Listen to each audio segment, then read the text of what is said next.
No, folks, I'll be honest with you. I just told a friend of mine, even though I sit behind this microphone, I try to be civil and so forth, I can barely contain my fury about what's going on in this country. I'm just being honest with you. I can barely contain it. I'm so frustrated by this tyranny. You have no idea.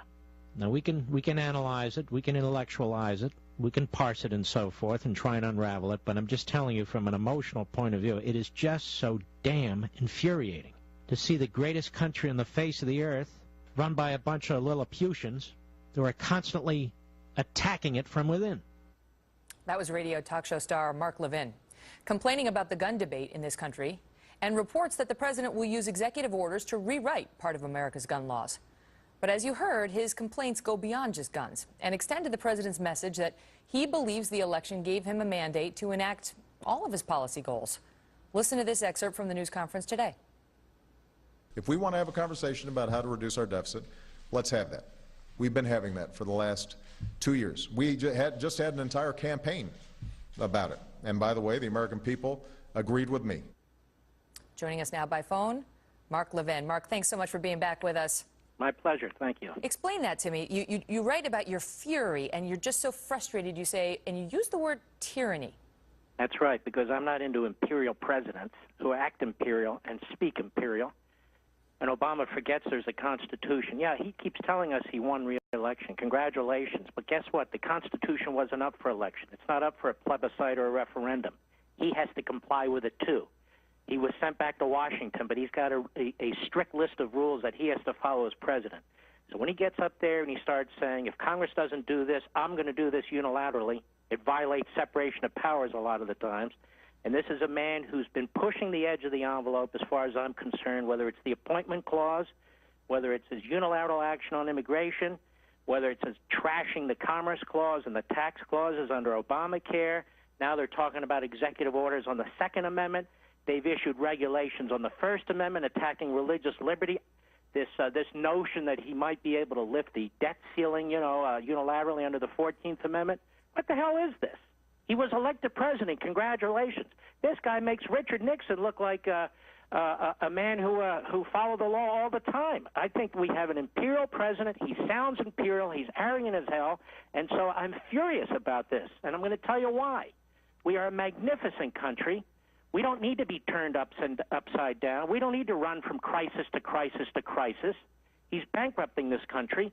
He says we've had a discussion about the debt. When did we have a discussion about the debt? We've had a debate about taxes. The man's never around to have a discussion about anything. So, yes, he causes me to be furious when I watch him and listen to him. And I want to ask you, because I know obviously our viewers who are in the middle or on the left may not be liking what you're saying about President Obama. But there were a lot of complaints about President Bush being an imperial president. And there is a question about whether you give the chief executive too much power, whether you may be upset when the chief executive doesn't share your party label, and whether, the frustration this president is showing with the House Republicans, and even this talk about eliminating or curtailing the filibuster of the minority in the Senate. There's intransigence was built into our constitutional system for a reason. Yes, it was. And they can talk about past presidents. We could talk about Lincoln. We can have a grand old time. We can go through all the past presidents. Nobody compares to this guy, though. I mean, this guy's having a hell of a time, bankrupting the country, seizing power from Congress, threatening the courts, attacking successful people. Even when it came to bankruptcy in the automobile industry, rewriting the bankruptcy laws, people better wake up to this. This is not what Bush did or what anybody else did. This president's different, and in a very, very negative way. And the fact that a lot of people voted for him, that's extremely troubling. But the Constitution, as I said, that wasn't up for grabs. It's still not up for grabs. You talk about the big lie, and you believe that the media, that they're assisting the president when it comes to this debate about guns and this, quote, big lie. What's the big lie? There are a lot of big lies with this president. First of all, I call it the pretend media. They're really, what do the media do? When he talks about the debt ceiling in the 14th Amendment, do they say, well, Mr. President, that's actually never been done before, and that's not the point of it? Can you explain that, being the constitutional genius that you are? No. We have a debate on the debt ceiling. Can we actually talk about the debt? Oh, it's all Bush's fault. Okay. Guns. Let's talk about guns.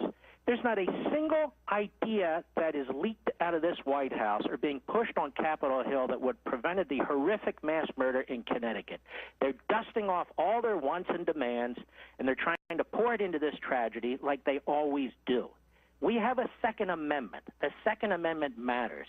And so it's not up for grabs with a Biden and Obama or the goofball governor of Maryland or all the rest of them. And yet you would think the Constitution's just another statute for these guys to play with. This is why I'm furious, because once we lose the Constitution, and we're losing it big, what's left? I mean, how do we keep these people in check? How do you see this emerging with the public? Because it doesn't sound like he's got the votes in the House to pass sweeping gun control legislation, so he may, in fact, resort to executive action. President George H.W. Bush issued an executive order on gun control when he was president. He wouldn't be the first to do it. What do you see how do you see the electorate reacting? No, but he'll be the first to do whatever he does. And by the way, he's very proud of it. It's not a criticism. He wouldn't take it as a criticism. He thinks it's a wonderful thing.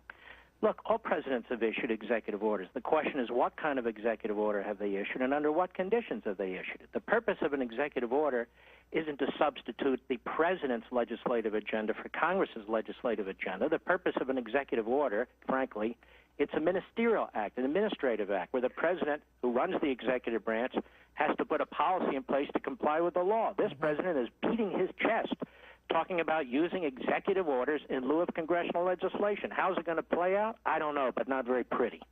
Mark Levin, thank you.